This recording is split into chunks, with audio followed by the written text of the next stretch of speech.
Let me round this issue up by saying, it will be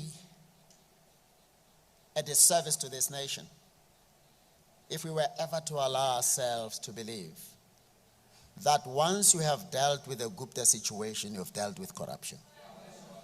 It's a fallacy. I carry no brief for them. But think about it. When did our state-owned enterprises begin to lose money massively? Who else is benefiting from the coal issue at Eskom?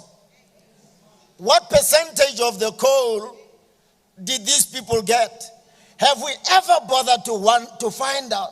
But how much are other people getting? Is it inflated or not?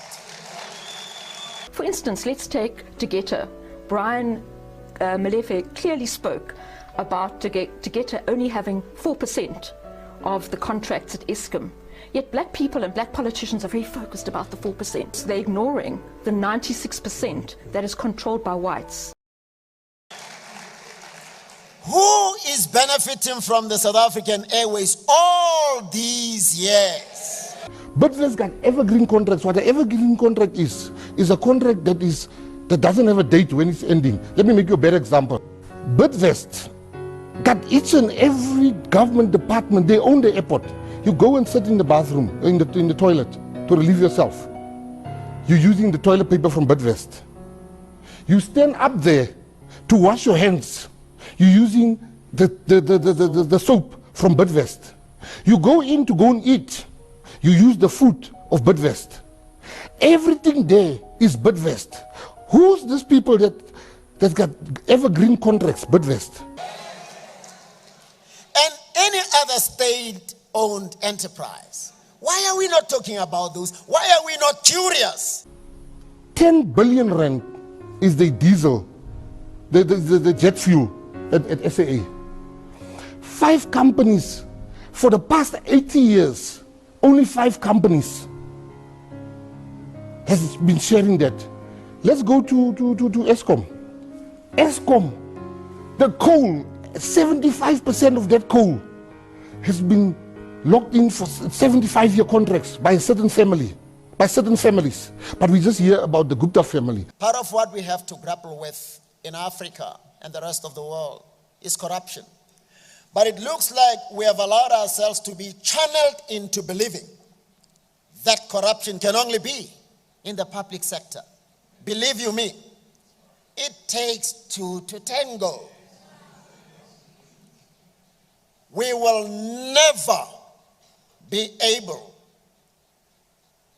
to defeat corruption for as long as we allow ourselves to be choreographed into believing that corruption can only be in the public sector.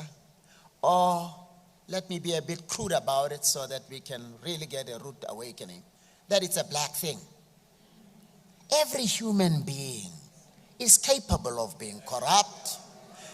And believe you me, I believe we haven't even scratched the surface in relation to the magnitude of the corruption that obtains in the private sector.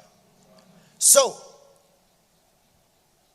if we are to uproot corruption from South Africa and around the world, we have got to accept as a reality that there are masters of corruption everywhere, even in the Church of God. I mean, the shenanigans that we have seen ought to convince us that human infallibility dictates that you will find corruption anywhere. So we've got to move from the premise that we go in to make it our business, not by others at the expense of others, not to make others untouchable, not to allow anybody, including me, not to allow anybody to be